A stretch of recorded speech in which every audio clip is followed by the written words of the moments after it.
This is Dr. Therese with Healthy Choice Family Chiropractic, and thank you for joining us for our plant-based eating workshop, where we are going to talk about how to make veggies the star of the show and help them to taste great. Because really, it's summertime.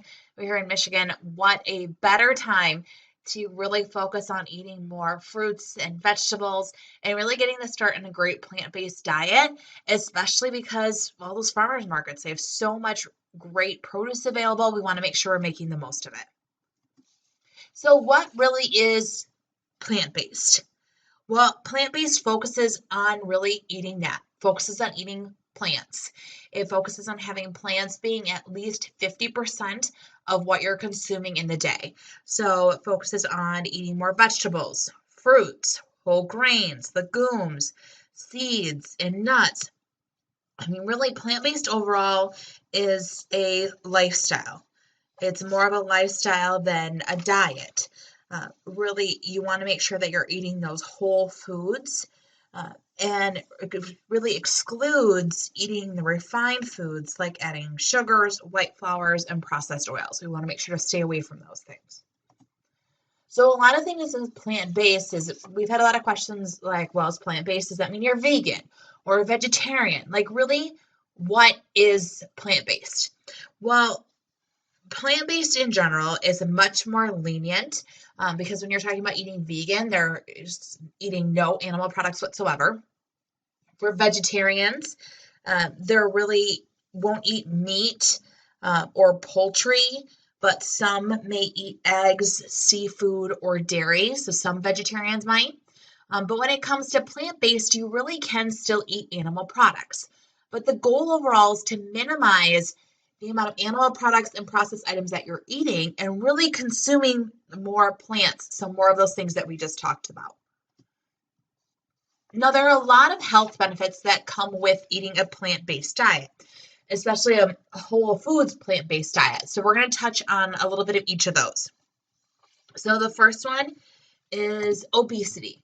69% of U.S. adults are overweight or obese, and obesity leads to many other health issues, including high blood pressure, high of LDL or your bad cholesterol, low HDL or your good cholesterol, and increased risk of type 2 diabetes, increased risk of heart disease, of stroke, of gallbladder disease, and osteoarthritis, just to name a few. Now, plant-based diets lead to more weight loss. Over 12 studies have been shown and conducted to show that. One study even showed that in 1,100 people, it found that those on a plant-based diet lost an average 4.5 pounds over an average of 18 weeks than those on non-vegetarian diets. Also, by simply cutting out processed foods, that aren't allowed on some of these whole food plant-based diets like soda, candy, fast food, and refined grains. That in itself is a powerful way and a powerful tool to be able to lose weight. Now, one of the most well-known benefits of a whole food plant-based diet is that they're heart healthy and can reduce your risk of heart disease. The quality of the food is also included in that diet. You want to make sure that you really are eating good, high-quality foods. A large study of over 200,000 people found that those who followed a healthy plant-based diet, which is high in vegetables, fruits, whole grains, legumes, and nuts, had a significantly lower risk of developing heart disease, and those following those following non-plant-based diets.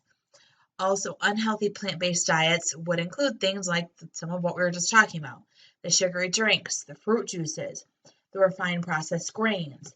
People who ate those, even if they were on a vegetarian diet, they were still associated with a slightly higher risk of heart disease.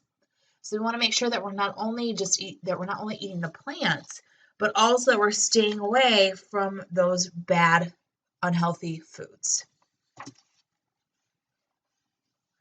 Now, research also suggests that following a plant-based diet may reduce your risk of certain types of cancer. A study of over 69,000 people found that those on a plant-based diet were associated with a significantly lower risk of gastrointestinal cancer. Another large study found that those who followed a vegetarian diet had a 22% lower risk of developing colorectal cancer than non-vegetarians, so than those who aren't focusing on eating more vegetables and more plants. Also, pescatarians, so these are vegetarians who also eat fish, had a 43% reduced risk compared to non-vegetarians. Also, there had been a cognitive benefits in also eating a plant-based diet. Studies have suggested that diets rich in vegetables and fruits may help slow or prevent cognitive decline and Alzheimer's disease in older adults. Plant-based diets have a high number of plant compounds and antioxidants, which have been shown to slow the progression of Alzheimer's disease and reduce cognitive deficits. And a review of 9 studies, including over 31,000 people, found that eating more fruits and vegetables led to a 20% reduction in the risk of developing cognitive impairment or dementia, especially as we age. Also, there's benefits in preventing type 2 diabetes when it comes to a plant-based diet. A study with over 200,000 people found that those who adhered to a healthy plant-based eating style had a 30% lower risk of developing diabetes than those who followed an unhealthy non-plant-based diet. And another study showed that plant-based diets were associated with nearly 50% reduction in the risk of type 2 diabetes compared to those in non-vegetarian diets. So you may be wondering, okay, so I get plant-based, eat plants, but really, like, what foods can I eat? Because we talked a lot about those health benefits, right, that come along with eating a plant-based diet. So now let's talk more about the foods that you can eat and also some of the common concerns people have when they're moving towards more of a plant-based diet. Okay? Now, a plant-based diet means that, like we said, you're eating at least 50% of your plate or 50% of what you're consuming is fruits and vegetables. So just like in the name, you're eating plants as the basis for your meals. Then foods like dairy, eggs, poultry, meat, and seafood are used as a complement to the meal, not the main focus, because you really want your plants to be that main focal point. So when we're talking about what foods you can eat, we're talking about fruits, so berries, citrus fruits, pears, peaches, apples, etc. Vegetables, so like kale, spinach, tomatoes, broccoli, cauliflower, carrots, and asparagus, to name a few. Starchy vegetables like potatoes, sweet potatoes, or butternut squash. Whole grains like rolled oats and quinoa. And with grains, like I said, you want to keep it in like the better quality whole grains category. So when we're talking about grains, we're not going to be talking as much about your white rice or your white flour. So those are going to be more in the refined grains, which you want to stay away from. Healthy fats, we still definitely do need fats. So it'll be like avocados, avocado oil, olive oils, or coconut oil.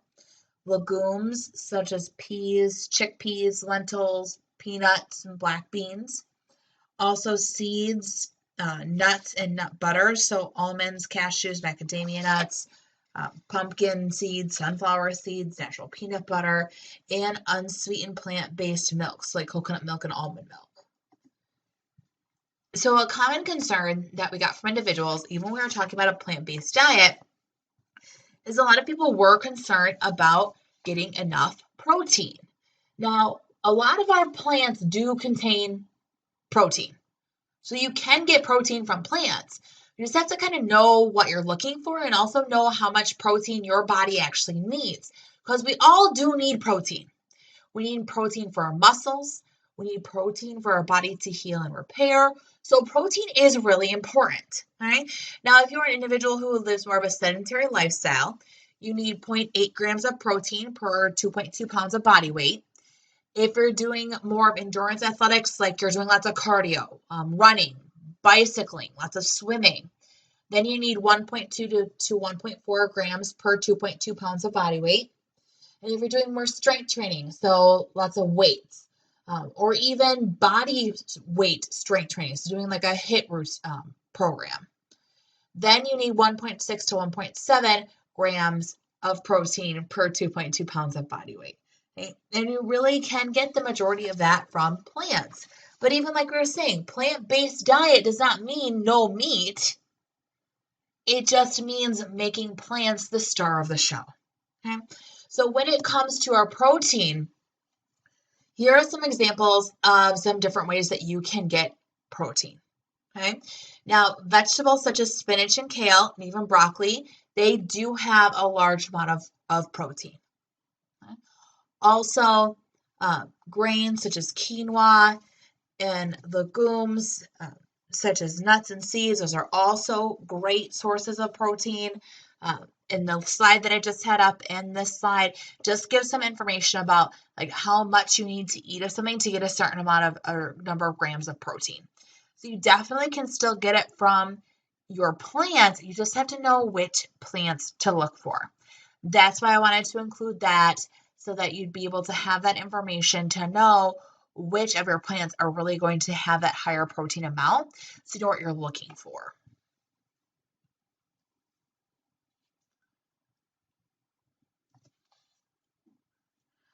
Also, when we're talking about plant-based, we wanted to give some different ideas.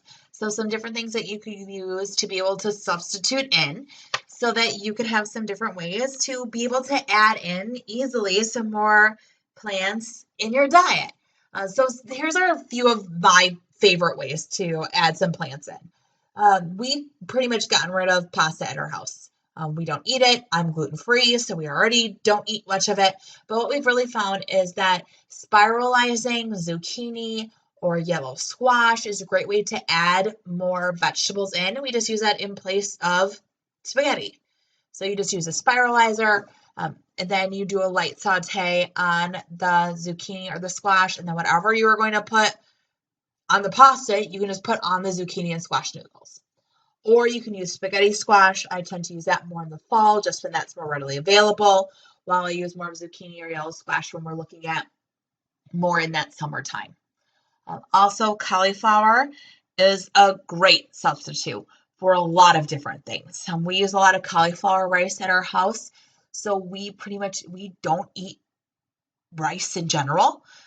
Instead, we'll just put anything over cauliflower rice. So if we're making like sometimes we'll make stir fries at our house. We'll use cauliflower rice instead of using a regular rice. And for us, it's just a great way to be able to get more vegetables in on a daily basis. Another option to use is to substitute almond milk or coconut milk for cow's milk. Cow's milk in general and dairy in general tends to be a large inflammatory for our body. So just substituting at a 1-to-1 ratio, almond milk for anything that you would have used cow's milk in is a great way to get some or reduce some of the inflammation and get a little bit of additional protein in too.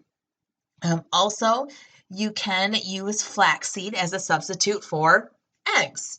So to make a flax egg, you would mix 1 tablespoon of ground flaxseed with 3 tablespoons of water. You mix that together, you let that sit in the fridge for 15 minutes, and then you can use that as a 1-to-1 ratio for an egg. So it's just another way to help to reduce some of the animal proteins that you're eating and get a little bit more of those vegetable proteins in.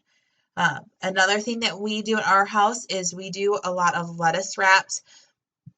So anything that you would normally like use an actual style wrap in, we'll get like romaine lettuce leaves or the butter lettuce leaves, and we'll just use that instead as our wrap. Or if we're having like a burger, instead of using a bun, we'll use slices of tomatoes. I'm not a big mushroom person. My husband is. So the other thing that we'll do is we'll get like the big mushrooms and just do a saute on each side of it, and he'll use that for the bun instead. Also, you can use jackfruit as a substitute for pork.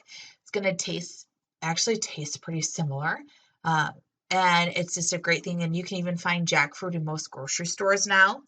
The one thing that I'm not a fan of is individuals using a lot of soy and soy-based vegan products to try and get their protein in. Soy is largely genetically modified in the US, and soy can raise estrogen levels in our bodies.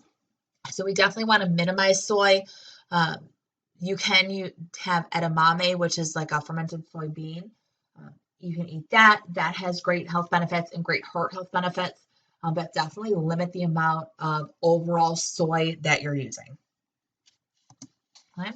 Hopefully that gave you just a couple different ideas and a couple little tips to do just to try and incorporate more vegetables in your daily diet. I mean, and that's what I feel like is more of the harder thing. It's like fruits, they're sweet, they're easy to add in, but more of the vegetables can be that harder one. Now we will be emailing out some recipes for everyone who had signed up for our workshop. So that's going to be included in an attachment in the email that also has the link to this video.